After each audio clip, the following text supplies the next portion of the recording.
Well, good afternoon, everybody.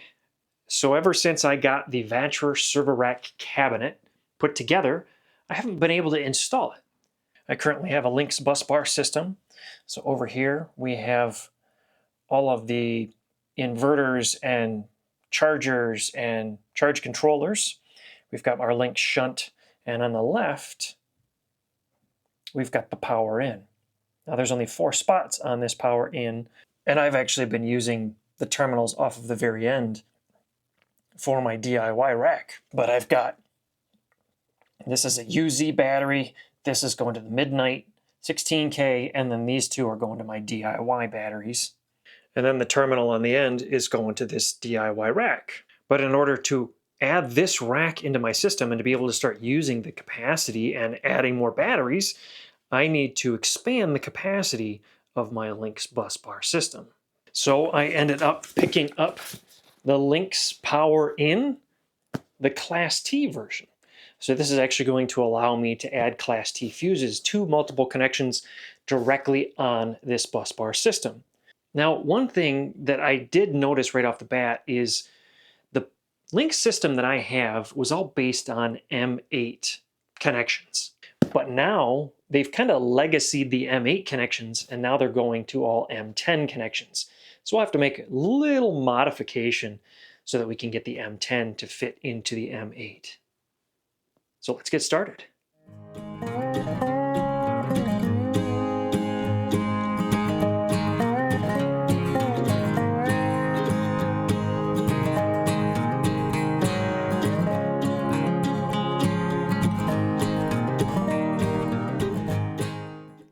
So let's take a look at what comes in the box. This does come with a 5-year warranty.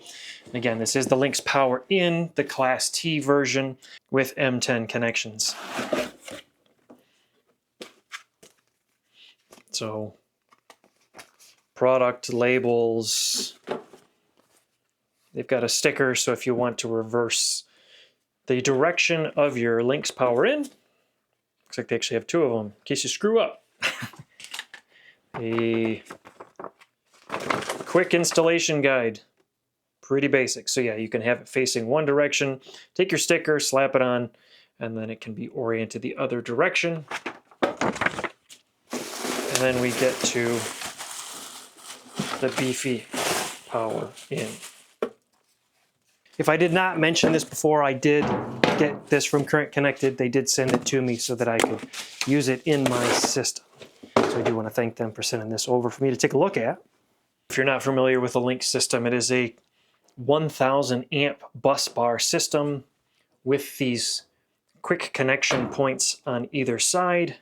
So you can just daisy chain on another section if you need additional capacity. This has 2 connection points for 2 Class T fuses.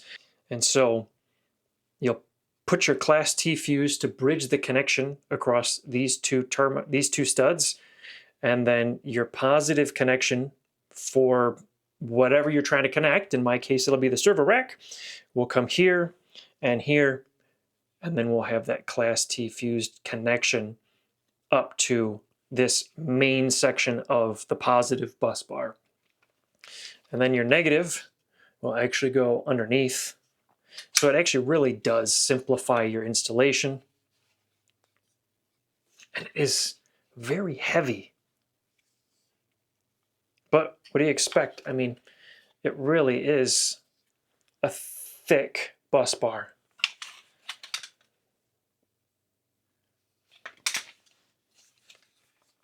So what we'll have to do on the M8 system, the end, I believe, is going to be a little too small for these M10 bolts.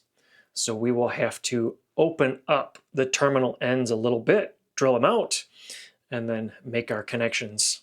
Now, one thing in looking at this layout, I do wonder, is this one solid piece of bus bar across here, or is it 2 pieces?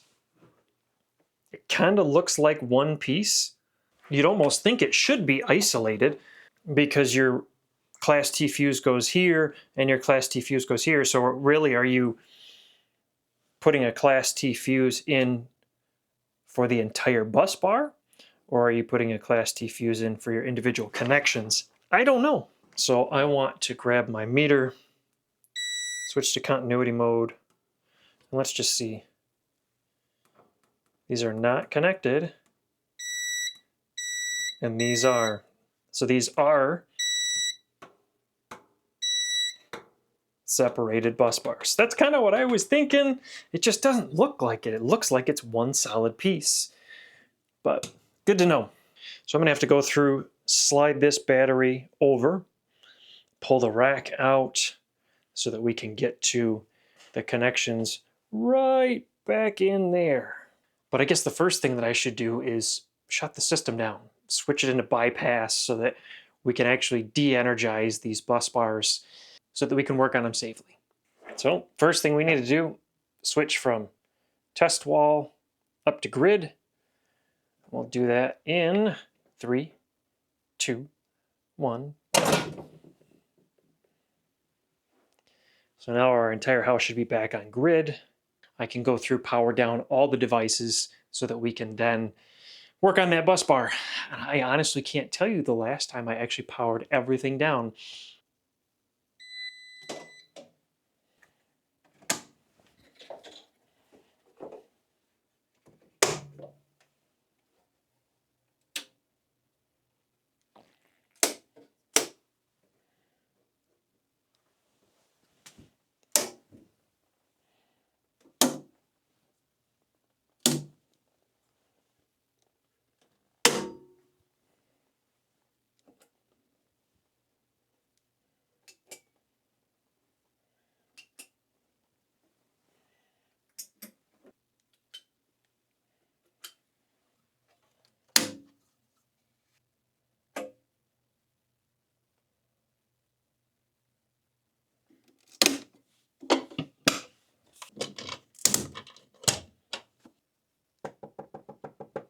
And everything's turned off.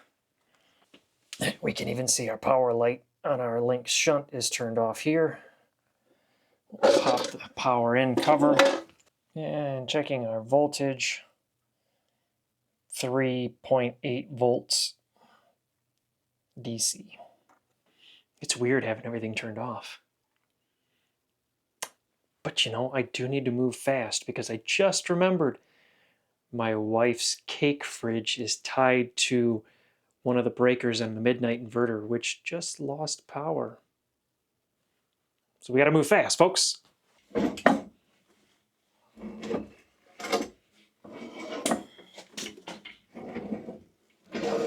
This thing is not light at all.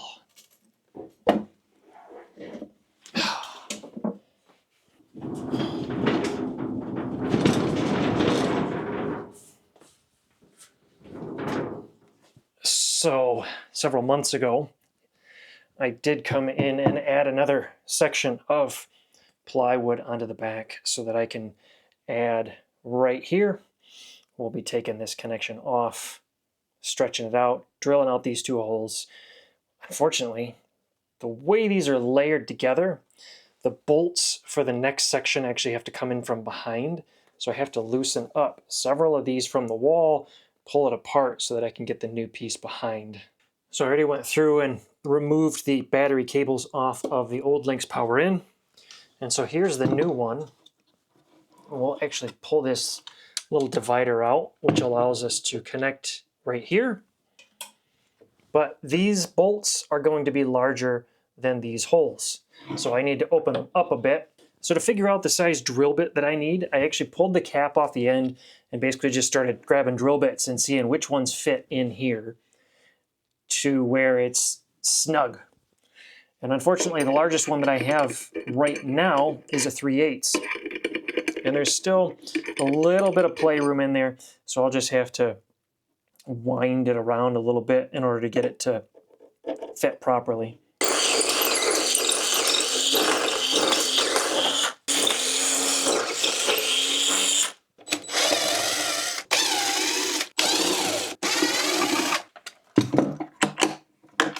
So we will loosen this hardware right here. All right, let's see if this fits.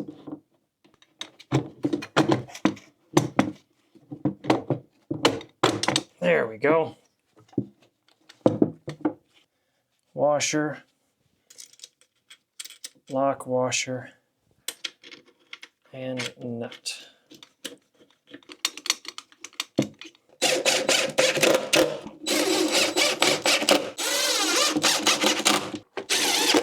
All right, so we've got this connected. It's all tightened back down. Screws are back in for all of our other Lynx pieces. We need to torque these down to 33 Newton meters, which ends up being about 24 foot-pounds. So I've got my torque wrench here.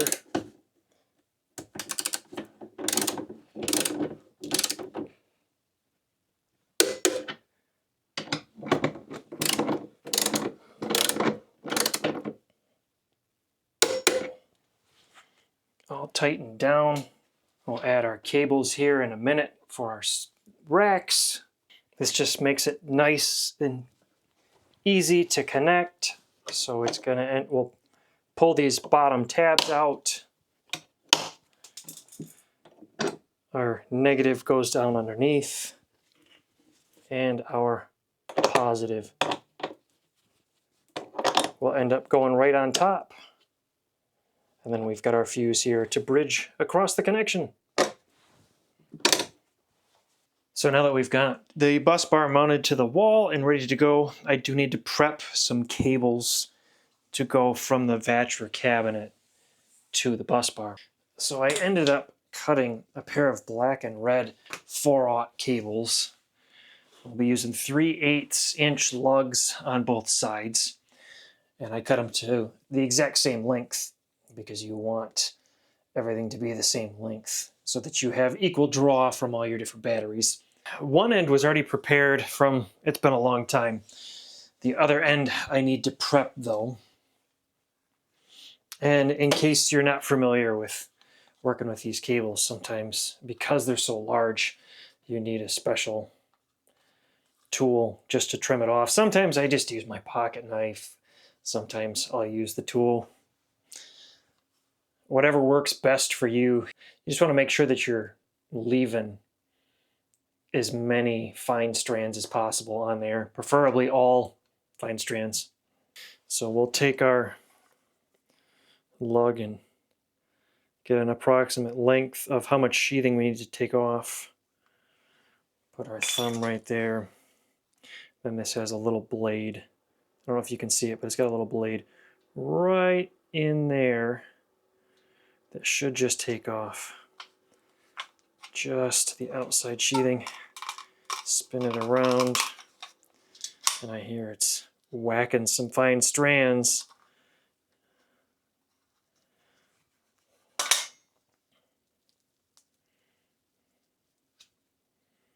Had to trim mine off a little bit because I pulled off too much, because you want it to fit in there just nice and snug.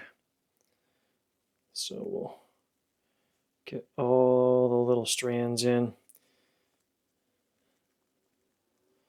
I know some people use zip ties to do this. Just get it on and give it a nice good spin. And you've got all your strands in there. That's half the battle, is getting all those strands in there. We'll then pull out our hydraulic crimper. Let's see, we've got 4/0 in there right now, but these come with multiple dies, 4 different sizes. So we will feed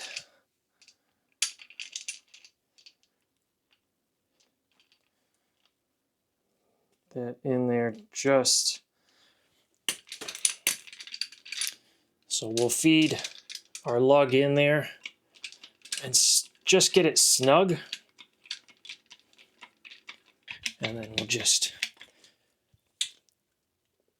crimp it down.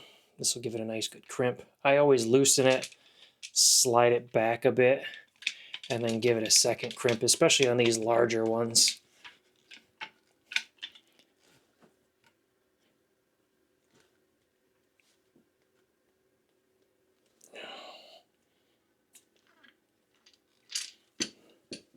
then we get a good crimp. We can give that a nice good pull, tug.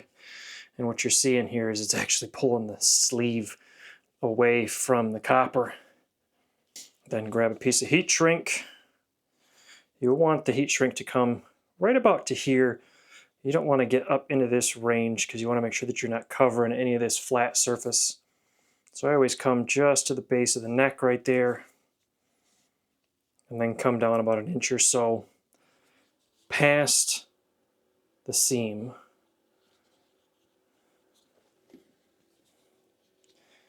Because this is so big, if I don't have my pair of scissors with me, just grab these cutters.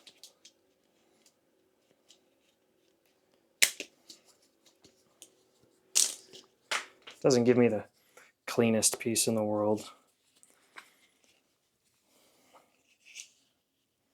Slide it all over. And thankfully, I had the heat gun out for a different project. But it helps if I turn the power station AC supply on.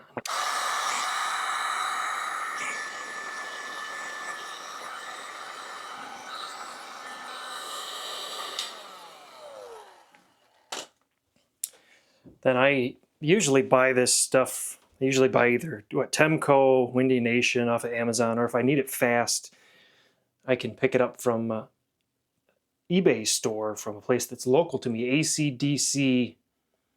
I think it's ACDC Wire and Supply, and that's where I got this stuff from.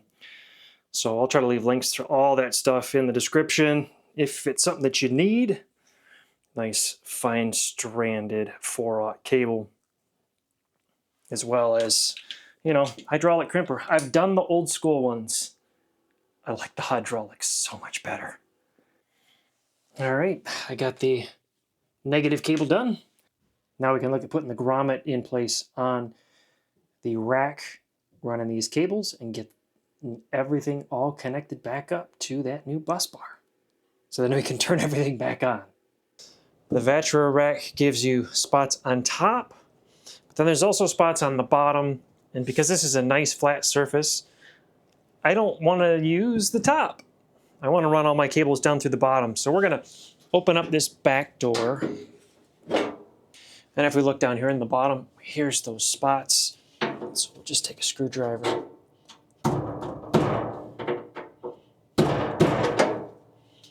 They are in there, extremely tight.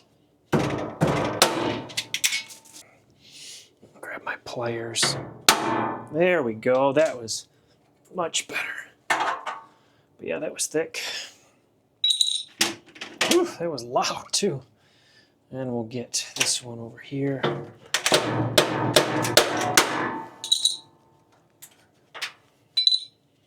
And the rack actually comes with 4 of these. So we will just take and squeeze one.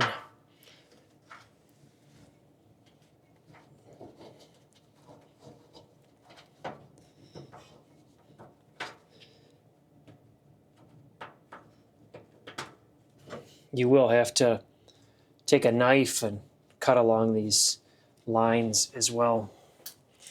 So maybe I should just do that right now.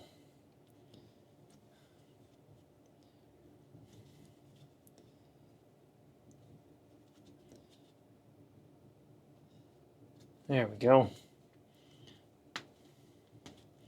Now our cable can feed up through there.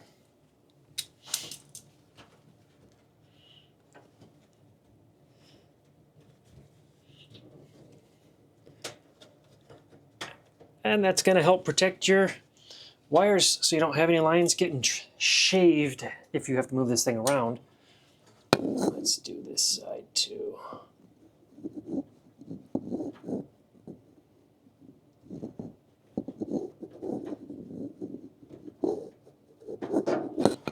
There we go. So if we open the door and look at the positive and negative orientation, positive is on the left, negative is on the right for this battery. So that's just how we'll wire up this rack. So spin it over to the negative side, and you'll want to alternate one connection on the top of the bus bar on one side, And then on the other side, you'll want it down on the bottom so that you get a good draw of current between all your batteries.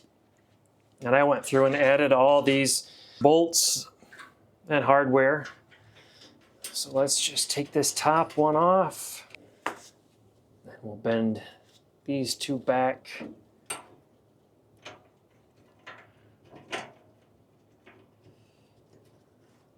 We'll do the third one too, I guess. And tighten it down. There really wasn't a torque setting in the manual for this bus bar, so snug it up, I guess. I'll come back with my, I guess you really don't want to go too hard because you might end up stripping out the brass. And then we can run our cable back through this back section.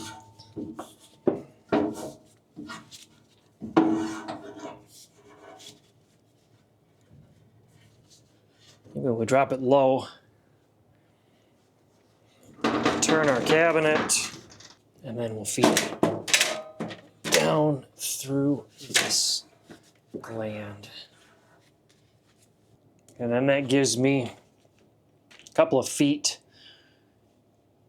to go up to the bus bar and to be able to move the rack around a little bit. Really, I probably could have gone underneath the battery instead of around the corner, and it would have given me a little more slack. So I might just make that adjustment and bring it underneath the battery instead of around the corner. Yeah, that actually did seem to work better. Coming underneath gives you a little more slack. So now we'll do the same thing on the positive side, and we can hook this thing up.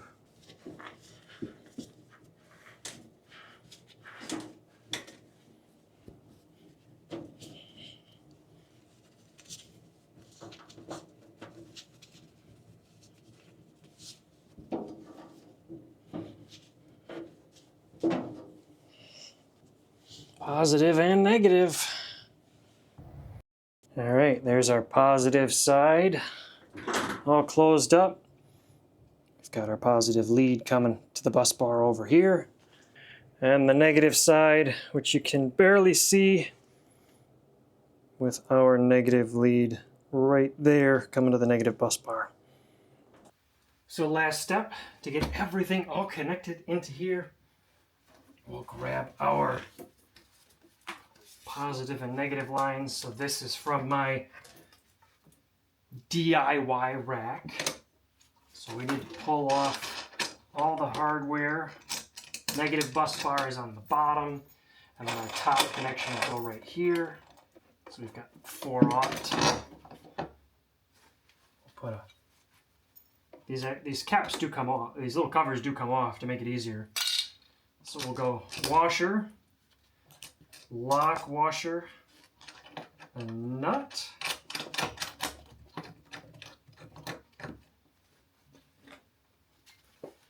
And our torque value is, I think it's 33 Newton meters, which is 24-ish foot-pounds. So I've got that set on my old torque wrench.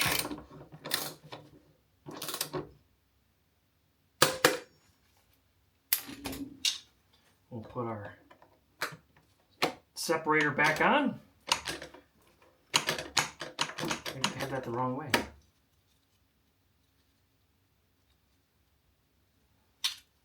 Yep, wrong side. So you've got to have your little flat part. I don't know if you can see that or not. There is a difference. The side with the hole has to go facing up. And that prevents anything from back here from dropping down. Otherwise, it's going to keep just spring open on you. Of our old rack, washer, lock washer, and nut.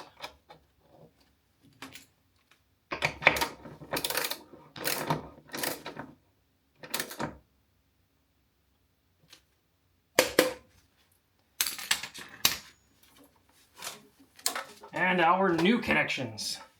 I think I need to slide this towards me a little bit. Excuse me, washer, lock washer, nut, positive connection, washer, lock washer, nut.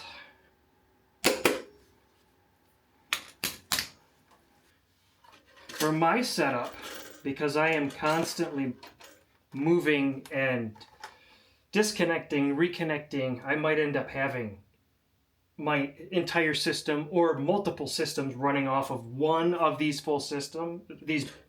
racks of batteries. I ended up getting 400 amp Class T fuses for each.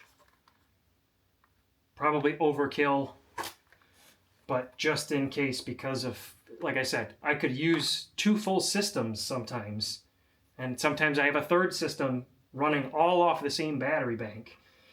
And if I'm isolating down to a certain rack of batteries, I just need to make sure that I can pull that extra power.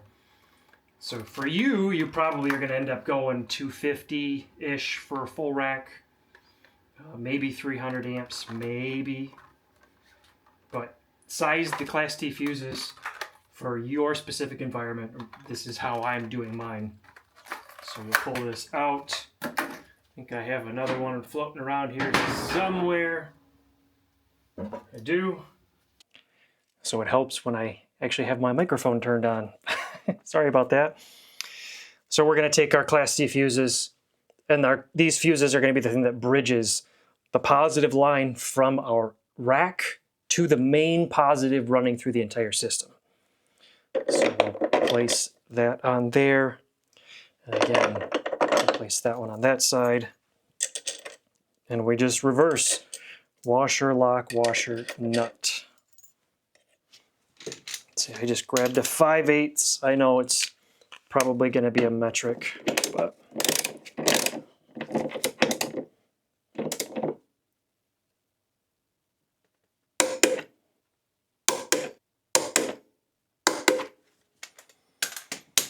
that's it. Last thing. Let's put our cover on.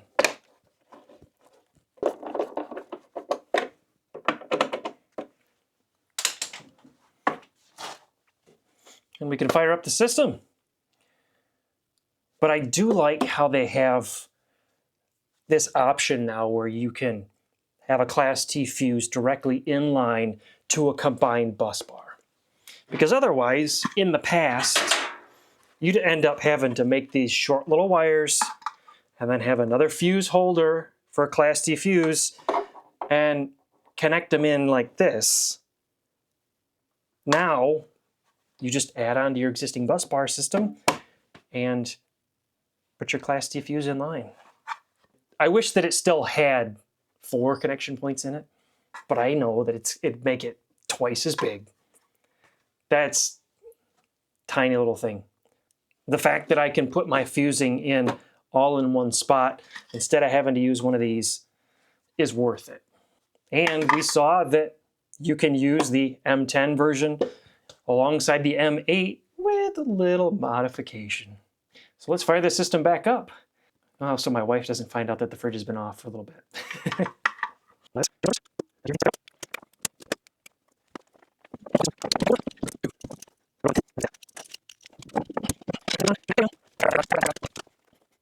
And last but not least, let's turn that one on.